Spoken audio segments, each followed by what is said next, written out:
Excellent. Thank you, Secretary General. Colleagues, we now have roughly 35 minutes time for an exchange of views. I have a record list of requests to speak. More than 30 colleagues will take the floor. Unfortunately, not everyone will be able to speak. I will give the coordinators in AFET and SEDE priority. I ask for your understanding. But first, I give the floor to the chairman of our delegation for the relations with the NATO Parliamentary Assembly, our colleague Chris Peters. A warm welcome. Thank you, Mr. Chair. It's very friendly of you to give me the floor. First of all, thank you, Mr. Stoltenberg, to be here, to be present, and to give all this information. I have two short questions. First question is that I've read that President Trump proposes NATO expansion into the Middle East. My question is, what is your opinion about that proposal? And secondly, as chair of the European Parliament delegation to NATO, you know that we have a sui generis position. That means that we have no voting right like other representatives of national parliaments. Is it not the time to upgrade the European Parliament and its delegation? That's without the chair, of course, but it's, I think, the moment to upgrade the representatives of the European Parliament. Thank you. Wow, good questions, Chris. Thank you. And also, you set a good time frame for other colleagues. Is it okay that we have a round of coordinators, the groups? So we start with AFET, EPP, Michael Gahler. Thank you very much. As EPP, we would roughly share your assessment on where we stand. In one of your previous appearances here, you said we have 3 areas of closer cooperation between EU and NATO: building resilience together, building resilience with our neighbors, and cooperate more on defense investment. On the latter, how would you secure that we are, as between EU and NATO, not played one against the other when it is about the setting up of our European Defence Fund? So how is there the cooperation, the coordination in your view done? Then you are aware that strategic autonomy is a word that in NATO sources or circles causes sometimes some hiccups. Wouldn't you agree that we need to be able to decide on our own, especially you referred to Libya, where Turkey is perhaps not 100% on our line? So what shall we do, having no recourse to NATO resources if Turkey says no? Wouldn't you think that that alone would require a strategic autonomy so that we can do in Libya what we need to do? Thank you. Thank you. AFET Coordinator S&D, Tonino Pizzula. Thank you, President. Mr. Secretary General, you may feel very welcome in this House, like always. In this challenging geopolitical time, it's of crucial importance to maintain NATO unity and the political cohesion of its member states.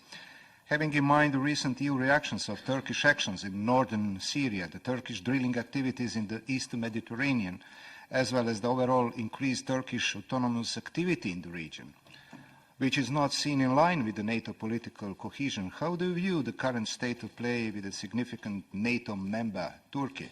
How do you view the closer relationship between Turkey and Russia, especially seeing them exerting influence in the region and having in mind that Turkey recently bought Russian missile defense system? Thank you.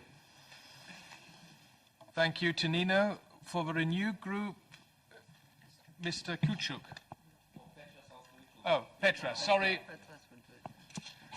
Thank you, David.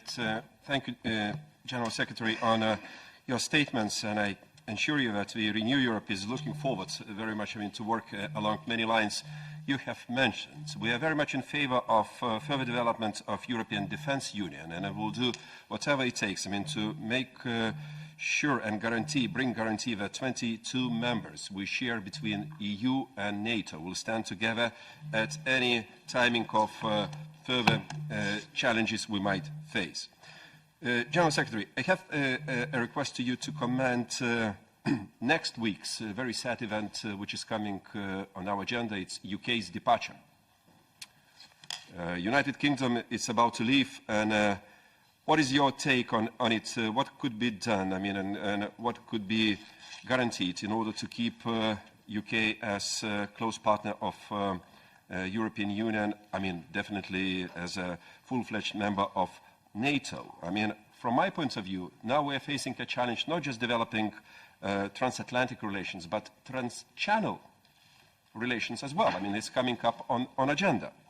And my second point would be request for your comments on like-minded partners, which we might involve in all our activities, which are so needed worldwide, bringing peace and stability. I mean, what is your take on the list of like-minded?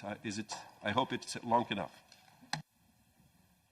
Thank you, Petras. For the Greens, Reinhard Bütikofer. Thank you, Chair. Thank you, Secretary General, for being with us. I would like to ask 3 fast questions. Number one, NATO just recently, for the first time, dealt with China. And you reiterated, over here, sir, and you reiterated that by highlighting challenges and opportunities. I would like you to focus on the challenges. What are the most important challenges in that regard? And would it be good if NATO would provide a stronger presence in the South China Sea? My second question is, what is, in your opinion, NATO's role on dealing with the Libyan mess? And my third question, the buzzword strategic autonomy has already been mentioned by Mr. Gala. Sometimes I feel this buzzword comes with anti-NATO undertones. So I would be interested in hearing your favorite definition of strategic autonomy. Thank you. For the ID group, Jérôme Rivière. Merci, Monsieur le Président. Monsieur le Secrétaire Thank you, Général, il y a Chairman. beaucoup à dire sur Secretary General, l'OTAN. there's a lot to be said about NATO. Bonjour. Il y a beaucoup à Yes, dire good sur afternoon. l'OTAN et sa There's a lot to say transformation about depuis la fin de la guerre NATO froide. and its En transformation vous since the écoutant, end of the d'abord, j'ai eu Cold War. l'impression Listening to you, d'avoir I get the d'entendre un impression représentant des États-Unis, mais that I'm après tout, listening ce to n'est a pas US étonnant. Les Américains representative, sont but les it's not really principaux surprising contributeurs as the United States et vous are the défendez biggest votre budget. contributor and you are defending Mais your lorsque budget. j'entends vos But when I hear you, propos récents assez what you recently emplis de said mensuétude vis-à-vis de la Turquie, cela pose un problème plus important. about Turkey in La very Turquie est calm un way, that protagoniste actif des gives me conflits cause for syriens et concern. libyens. Turkey is an Et à active chaque participant instant, in nos the règles Syrian d'assistance à and Libyan l'intérieur de crises. l'Alliance And pourraient nous entraîner dans des conflits où at any les intérêts stage, stratégiques des pays de l'Union européenne the seraient mis à mal. La of this Turquie kind viole could la souveraineté de Chypre, draw us État membre de into l'Union européenne. problems, M. Erdogan ne violating cesse the rights of d'interférer Cyprus. ouvertement dans les Erdogan affaires is intérieures de la France ou interfering de l'Allemagne, in the internal finance affairs des of France and associations Germany, is communautaires. Le même financing M. Erdogan communist instrumentalise groups, les migrants pour racketter l'Union européenne qui, par extrême faiblesse, paye encore in their et great toujours. weakness are still Face à cette situation qui montre, providing à mon funds. sens, l'obsolescence de cette And I think alliance, this shows the j'aimerais obsolescence of the comprendre alliance. votre I mensuétude, would like to votre stratégie. understand why you Pour are ma so part, et je gentle vous le dis, towards je n'y vois Turkey. plus What is vraiment your strategy? l'intérêt de la Quite France. honestly, I don't see that there's any interest in this for France anymore.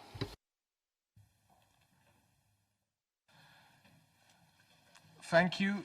We have both coordinators from the ECR present. I wanted to ask Anna Fatigue, is it okay if I give the floor to Jeffrey van Orden? Because I think it might be his last time he takes the floor as the member of AFET. I hope that both of us can speak. Oh, okay. I hope Yes, said but yes, I give him the floor first. Okay, for good trans-channel relations, Jeffrey van Orden, the floor is yours. Very kind, Chairman. And Secretary General, you're most welcome. I speak as a former Secretary of the International Military Staff of NATO. So naturally, you are highly welcome here. I just want to pick up on 2 points quickly, which have already been raised by colleagues, but perhaps my approach is slightly different to theirs. I fear there are 2 developments that could lead to or could threaten the unity of the alliance. The first of these is the European Union's pursuit of so-called strategic autonomy and its rather exclusive approach to defence industrial developments. In spite of lip service to NATO, I have to say, I feel that this could lead to a divide between continental Europeans and North American allies. My second concern, well, actually, it is the lack of concern for Turkey's interests and the EU's cold shoulder which may tempt Turkey increasingly to seek allies elsewhere. We need to keep Turkey on side, and it worries me, this tendency. I'd welcome your comments. Thank you. Thank you, Jeffrey. Would somebody like to take the floor from the GUI group?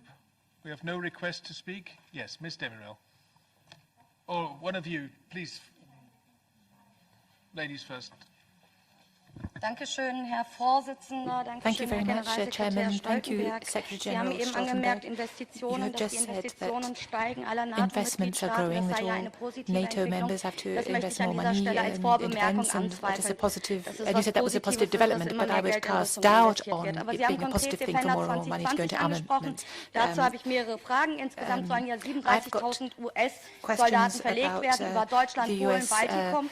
Und in der Begründung heißt es, der Übung heißt es, dass man übt gegen einen gleichwertigen Partner. Ich habe mich gefragt, wer ist dieser gleichwertige Partner für diese Übung in Europa, auf dem europäischen Kontinent? Haben Sie da vielleicht eine konkretere Antwort? Wer könnte es sein? Und dann wäre natürlich für uns relevant die Verbindung zu PESCO und Military Mobility, die Verzahnung dieser Übung von Defender 2020 auf der europäischen Ebene. Und wir wissen, dass die USA 340 Millionen Dollar ausgibt für diese Übung. Wie sieht es aus mit den anderen Mitgliedstaaten der Europäischen Union und der NATO-Mitgliedstaaten natürlich in dem Fall? Und last but not least habe ich eine weitere Frage an Sie. Vor der letzten Versammlung der NATO hat Herr Macron von einem Hirntod der NATO gesprochen.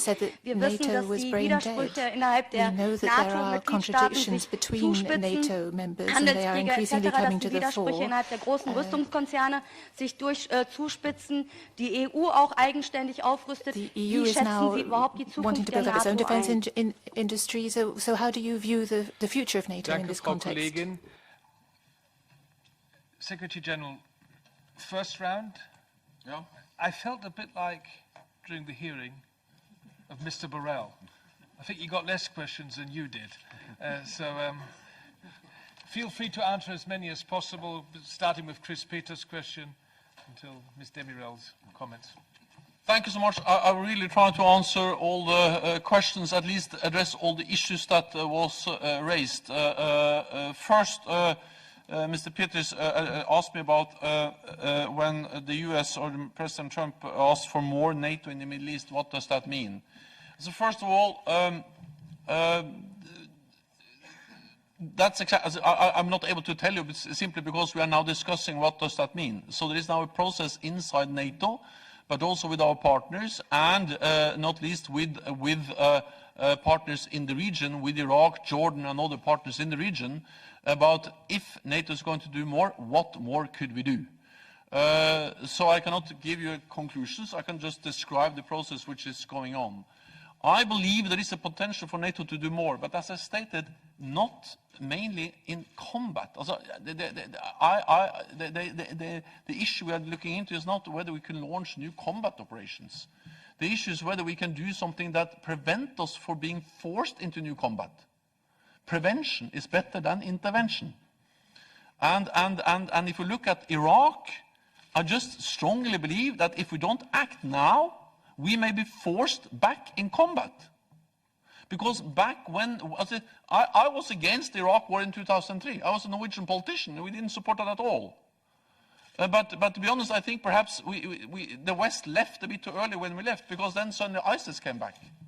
And then we all agreed, at least from left to right in Europe, that we had to support the military intervention in 2014 to combat ISIS. I cannot speak on behalf of all of you, but at least the countries I know, from the left to the right, we all agreed that we could not just stand idle by and see ISIS grow and kill people, rape women, and not only threaten to control a big territory, but actually threaten Baghdad and the whole of Iraq.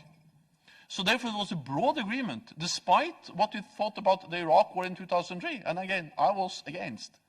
But it was a very broad agreement that we needed to go back into combat, and we launched a big military operation with thousands of airstrikes, some forces on the ground, special operation forces, and we paid, the coalition paid, but not least the people in Iraq, the security forces in Iraq, they paid a very high price. And the civilians pay the high price. The liberation of Raqqa was a very, as I say, was a very hard effort, and many people paid the high price for that liberation. And also Mosul, also civilians. We must prevent that from happening again. And therefore we need to build some local capacity so they prevent ISIS from coming back. And therefore I think that what NATO can do in Iraq is to build more capacity, train more forces, help them. That will not solve all problems, but what I can tell you, if we don't do that, we will have a big problem for certain. And then we may end up 2-3 years down the road back in the big combat operation. So I just really believe that to avoid a new combat operation in Iraq, Syria, in that part of the region, we need to go heavy in and train. Build local, also build everything from Ministry of Defense, institutions, command and control to train forces. NATO can do that, we already do it, but we can scale up. We have a US-led coalition which provides a lot of training. NATO provides training. We can perhaps look at how we do that together. I have an open mind. We are discussing this with, I had a discussion with the Iraqi Prime Minister last week. I'll meet the Iraqi President later on this week. We will not do anything without, we are there by invitation from Iraq, but they actually ask us to do training. Because they understand that they need stronger local capacity to be sure that ISIS does not return. So my answer is, first of all, I cannot give you a precise answer because we are not concluded. But what we are looking into is what can we do to, in the region, but in Iraq in particular, to build local capacity. I mentioned also Jordan and other countries where we can do more. Then you asked me about the European Parliament, that's not for me to decide. If I, as Secretary General, started to try to dictate the European Parliament, the NATO Parliamentary Assembly, then I would have been in deep trouble. So this is for the NATO Parliamentary Assembly to decide the relationship they have with the European Parliament. Then I had several questions, and I need to group them a bit, about European defense, the European Defense Fund, strategic autonomy. I support more EU efforts on defense. I think it's, why shouldn't I? NATO has called on more EU efforts on defense for years. So if the European Union starts to invest more in new capabilities, to increase defense spending, to address the fragmentation of the European defense industry, we should only welcome that. No problem. The only thing I also convey at the same time is that, and that's exactly the same as, for instance, Ursula von der Leyen expressed in her speech to the European Parliament, that this is not about establishing an alternative to NATO or competing with NATO. More than 90% of the people living in the European Union, they live in a NATO country. So when you strengthen defenses of the European Union, you also increases the defenses of NATO allies. And that's the only good thing. As long as it's not undermining NATO and not duplicating NATO, but complementing NATO. So when there is a new drone or a new plane or a new battle tank developed through the European Defence Fund or PESCO, it should of course also be available for NATO operations. And that has been clearly stated, so then it's okay. But if these new, systems are creating new barriers against NATO allies and non-NATO allies or EU allies, then it will be dangerous. Because it is also stated actually in the EU treaties that for those EU members who are members of NATO, NATO remains the cornerstone for collective defense. And it remains the cornerstone for collective defense also because if you look at the size, and size matters, after Brexit, 80% of NATO's defense expenditure will come from non-EU NATO allies. 3 of the 4 battle groups we have in the eastern part of the alliance will be led by non-EU allies. United States, Canada, and United Kingdom. And also geography matters, because if you look at the north with Norway and Iceland, not very, all respect for Norway and Iceland, but not very big countries, but are important for the North Atlantic. In the south, I know there are some, different opinions about Turkey in the European Union, but strategically important for NATO in the south, and in the west, US, Canada, and United Kingdom, important for European security. So the European Union cannot provide collective defense for Europe. That has to be a joint effort by the whole of Europe and North America. And then I try to then also address the issue of strategic autonomy.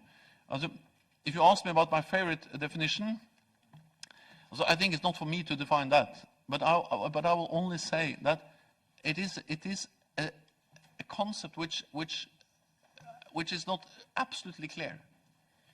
Meaning that strategic for me sounds like big things, and autonomy sounds like something you do alone. So if that's the case, then I think it's not good. Because I really believe that Europe and North America have to stand together and not go alone. And but maybe there is another definition, then maybe it's fine. I don't. That's for you, not for me to define. I will come to that. But then because I believe that any attempt to distance Europe from North America will not only weaken the transatlantic bond, which I believe in, but it will also divide Europe. So it will weaken Europe too. I know a lot of European countries who will not accept a weakening of the transatlantic bond. So therefore, if you try to divide Europe from North America, you will also divide Europe. We need to be together, Europe and North America. And now I speak on behalf of all of us, because I am a European. And I actually strongly believe in the European Union. I have fought twice to join this club. I failed, but that's another thing. But you can hardly find a politician in Europe which has been campaigning so much for the European Union than I have. Because I participated in 2 campaigns trying to convince Norwegians to join. So I strongly believe in the European Union, but not as an alternative to the transatlantic family, but as an important part of the transatlantic family. Then Turkey, Northern Syria, and those issues. Well, I went to Istanbul a few days after that military intervention and expressed in Istanbul, standing together with the Minister Çavuşoğlu, and also after meeting with President Erdogan, that I was deeply concerned about the consequences of that military intervention. And also stated the importance of reducing tensions and stopping the fighting. Then some days after, we had the agreement between the United States and Turkey, and there are many problems that still remains, but at least the fighting in that part of Syria has gone significantly down. We need to build on that to find a political solution, a peaceful solution to the conflict in Syria. NATO strongly support those efforts. Then I also, of course, know that there are, NATO is an alliance of 29 allies. There are differences, and there have been different opinions, views about how to deal with the situation in northern Syria. That's correct. No way to hide that. And NATO is also a platform where actually allies meet and criticize each other when they disagree. And that's part of why NATO is important. The good thing is that we agree on some very important issues also related to the situation in the Middle East, Syria, the importance of fighting terrorism, the importance of providing more support to Iraq, and the importance of being part of the global coalition to defeat Daesh, so Daesh is not able to return. Let me also add that Turkey is an important ally. No ally has suffered more terrorist attacks than Turkey. They are important in the fight against Daesh. They are the only ally which is bordering Syria and Iraq, and the progress, the achievements we have made in that fight has not least been made possible by using Turkish bases, infrastructure, to fight Daesh. Then Brexit. So Brexit will not change UK's relationship. It will change UK's relationship with the European Union, but not with NATO. You asked me what should we do also to keep them close. Well, for me, that's yet another argument for close NATO-EU cooperation, because close NATO-EU cooperation brings all European allies together, regardless of whether they're EU members or not EU members. And it's also our argument for having NATO as a political platform to bring all allies together, again, regardless of whether they're EU members or non-EU members. Like-minded partners, also if you mean that we should work more with like-minded countries, I strongly believe in partnerships, so that's something I support. Then Butikoffer, China challenge. So first of all, we are not going, the idea is not to move NATO into the South China Sea. But the challenge is that China is coming closer to us in cyberspace, in investing heavy in our critical infrastructure, in Africa, in the Arctic. So we need to respond to the fact that China is coming closer to us. So it's not about moving NATO out, but also the fact that China is now developing weapon systems which more and more are able to reach all NATO allied countries, including Europe. Libya. Well, I'm strongly in favor of supporting the UN-led efforts to find a political solution. I welcome the conference that was held in Berlin. We need a ceasefire, we need to implement the arms embargo, and NATO is a strong supporter of that. So that's the short answer to how to deal with the very difficult situation in Libya. There's no easy way out, but we need a political negotiated solution.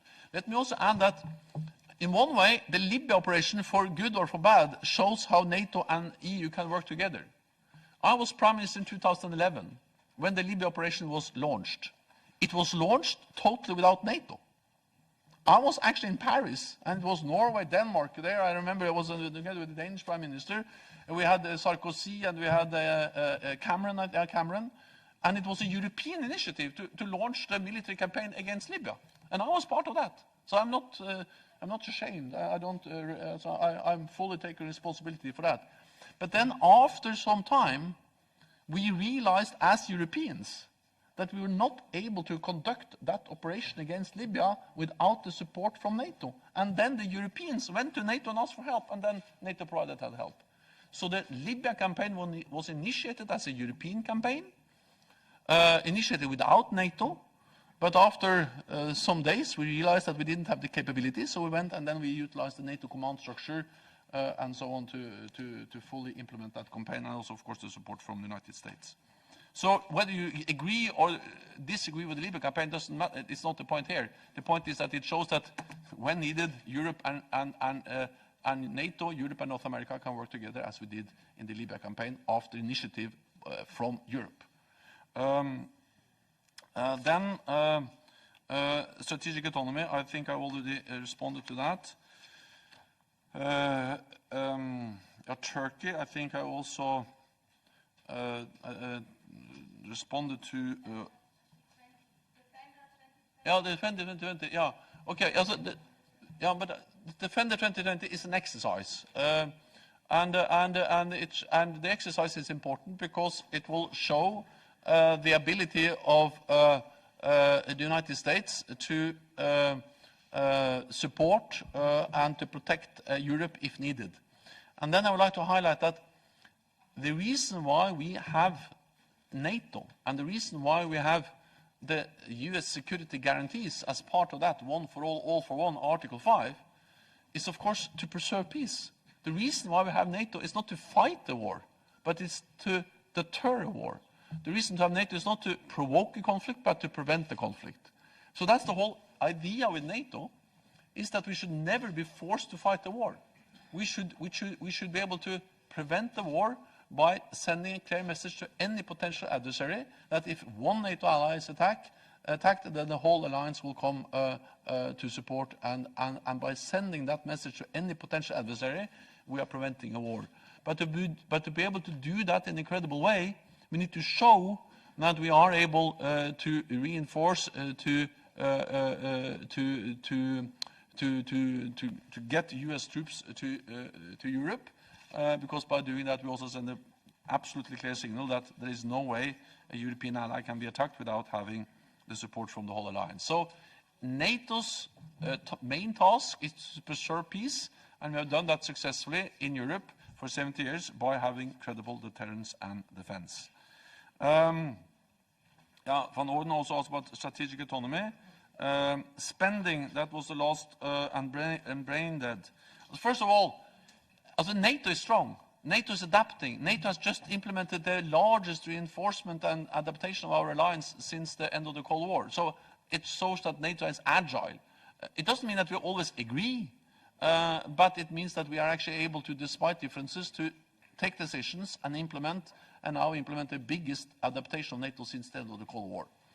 And this is not only about military, but also political efforts, and it's about dialogue with Russia, and it's about supporting arms control, and it's about preventing a situation in the Middle East where we are forced back into combat operations.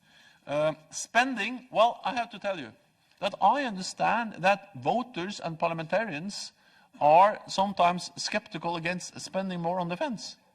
Because most politicians I know, they prefer to spend money on health, on education, on infrastructure, not on defense. And I have been a politician myself for many years, and of course it was always hard to get money for defense. And I was also Minister of Finance in Norway back in the 1990s, and I reduced defense spending. And you have money. Yeah, and we have money, that's true. So I mean, it's obvious that, for instance, after the Cold War in the 1990s, when I was Minister of Finance, we reduced defense spending because tensions went down. We saw less threats. But if we reduce defense spending when tensions are going down, we have to be able to increase defense spending when tensions are going up. And now they're going up. It doesn't come for free to defeat ISIS. And especially if you believe that Europe should do more, then you have to spend more. That doesn't come for free.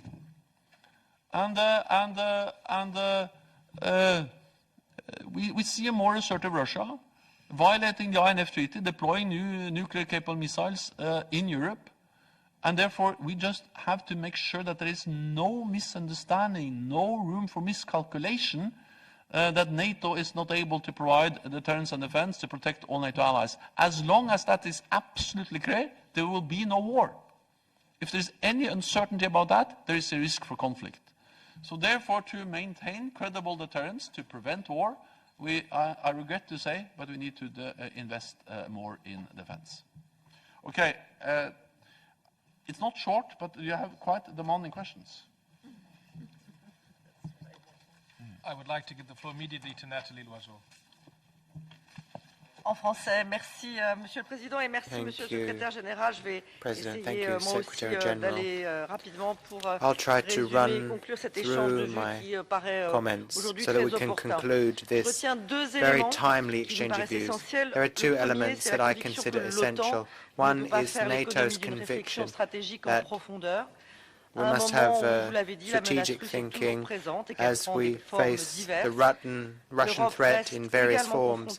Europe is also confronted with the terrorist threat from the Sahel region and the Middle East. Fighting against this must be a priority for Europe. At this moment, one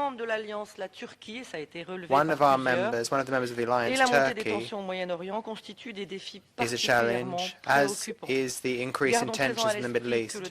We must remember that terrorism has not yet been overcome. You reminded us of that, Secretary General.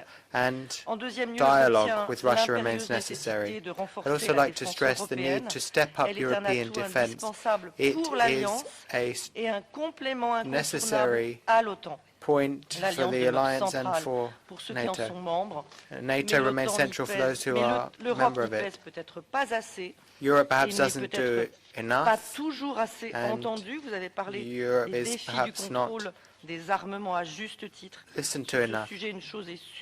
Now, if one thing is sure, we want to be on the table rather than on the menu. Now, of course, NATO can't do everything for us.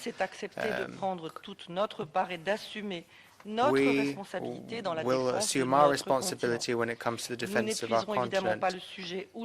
We won't end discussions on these issues today. That's why I remind you that the Subcommittee on Security and Defense will continue to be in touch with NATO, and on the 23rd of January, in 2 days, we will be talking about the two challenges that the alliance is confronted with in the presence of the Secretary, the Deputy Secretary General, and we will continue to be looking at the strategic priorities of Europe and the ways in which we can step up the indispensable partnership between the EU and NATO, which has progressed significantly thanks to you, Secretary General, and we would like to thank you for that.